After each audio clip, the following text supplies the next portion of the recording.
Welcome back. Boeing 737-800, Startup from Cold and Dark, Part 2. Here we go. Control 4, and you need to get a little bit closer. And what you need to do here is first we run the fault in-op test. Fault in-op detection lights should be illuminated, and the switch will turn to the normal position, and we should also see overhead detection on the master caution. Next up is the fire test. It will display, and also we should be able to cancel the bell. I was too slow for that, so let's do it again. We should check the bell cutout. Yep, that works too. And the one thing I'd like to mention here is the wheel well fire detection will not work if you don't have AC power, so you need to be either using GPU or APU for this to work. We check the squibs or fire extinguishers, left and right. 3 green lights, we're good on that. And we can also go a little bit down and check the cargo fire test, which is working. So after these are done, we'll go to the overhead and turn our IRS switches to nav. I'm using my controller for that. So first to align, the on DC lights will illuminate, and then align will show up, and then we will switch them to the nav position when we see the align lights. It will take a second. While we are here, we can do the flaps test. It is working. There we go. Yaw damper comes on.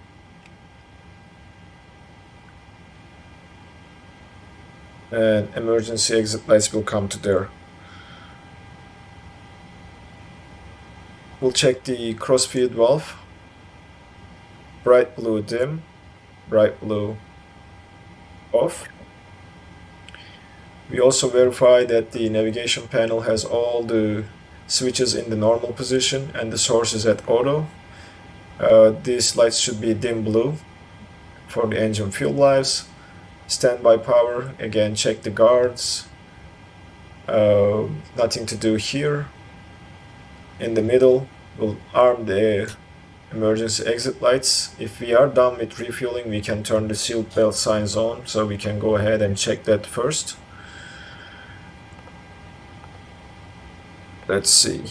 Fueling is done, so we can release the fuel truck and turn the passenger signs on and check the attend button. We'll follow.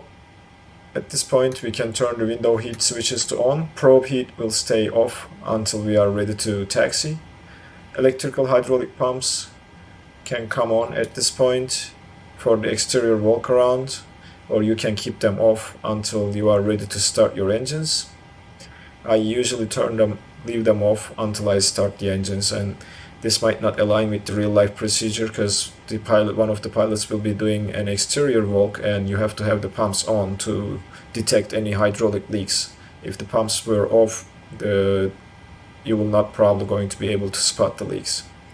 Pressurization panel, nothing here, but we need to verify a couple things. First, the elevation or altitude is displaying the field elevation at the airport, and the cabin climb is showing 0.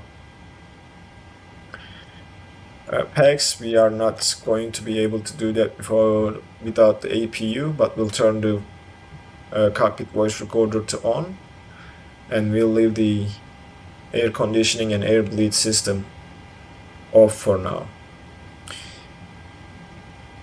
We'll come back to the pressurization panel when we set our flight plan, and that is pretty much it for the overhead. From here, we'll go down to the FMC and start programming our flight. We'll verify the model number and the engine rating. Navigation database is active and checked and valid. And we'll go to the Pulse init page. We are at Lima Tango Alpha Charlie. We are parked at stand or gate 106. We'll move. You can leave these empty This is just giving you the GPS coordinates of those you entered. And what we do is we select the actual GPS coordinate from the next page and copy it. This is required to align the iris. If you don't enter this, your alignment will not start, or it will start but will be not finalized. From here, we'll go to the route page. Over here, you can do two things. You can download a PMDG formatted flight plan and use the simulated uplink to request your flight plan, or you can enter it manually, which is what we will be doing for today. So again, Lima Tango Alpha Charlie, that's our departure. Our destination is Lima Tango Charlie Papa.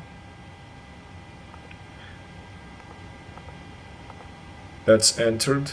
Our flight number for today is TK Tango Kilo 2216. We are expecting runway 03 right as our departure runway. And we'll go to the departure and arrival page after this to select our departure. From runway 3 right, we are expecting Gobit 1 Tango departure with no transition. We'll go to the route, next page, and we will start entering our waypoints. We'll take an airway, Uniform Golf 8, after Gobit. That will take us to GEM. You can enter Golf Echo Mike and plug it in here, or you can enter the next airway and the FMC should bring the correct intersection waypoint to the right side. Again, reminder, airways go to the left side of the FMC, waypoints go to the right side. Our next airway is Uniform Whiskey 73, and when we enter we will see Golf Echo Mike displayed here, like so. Next airway, Uniform Whiskey 103. That will take us to Echo Romeo Hotel VOR, that's correct, and from here we will exit the airway at Sansu, Sierra Oscar November Sierra Uniform,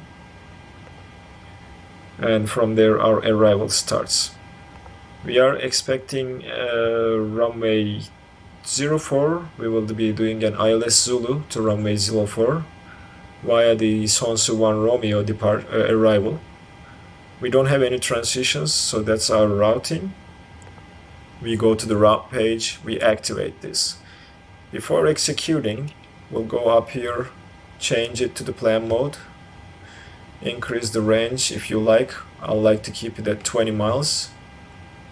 And we'll get a little bit closer and we'll check our routing. We'll go to the legs page, and at this point we will clear any discontinuities that we might have before executing our route.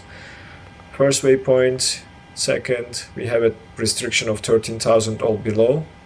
That will become handy when we are programming our MCP if we are not using ATC today, which we will not. Gobit, Martu, GEM, Uribo, Echo Romeo Hotel, Take Me, Sansu, Charlie Papa 563, and then into the runway. So the routing looks okay. In real life, there is a discontinuity here, so the aircraft will need vectoring between these two waypoints, but what we can do is we can select and paste on top of it, and it should fix the routing. Now we can execute our flight plan routing, and there is something weird going on here. So EFTA, this doesn't belong here. This needs to go, and this is why we check the routing. So we'll delete Octab, execute this, that should fix it. We will put this here, execute this, and then after Foxtrot India 04 Zulu, let me check the chart real quick for our arrival. I already have the flight plan there, or our approach rather, not arrival. And we'll verify that waypoint and the routing. look into the chart. So yeah, I do not see that waypoint. We should be fine like this. And the 4000 checks at 5.8 DME, which is final, or Foxtrot India 04. That checks too. That's final approach course 044, also displayed on the chart. And looks like our approach is programmed properly, and we should be fine here. So we go back to the legs page, close the charts for now, and we'll go back to the map page, and our IRS is already aligned.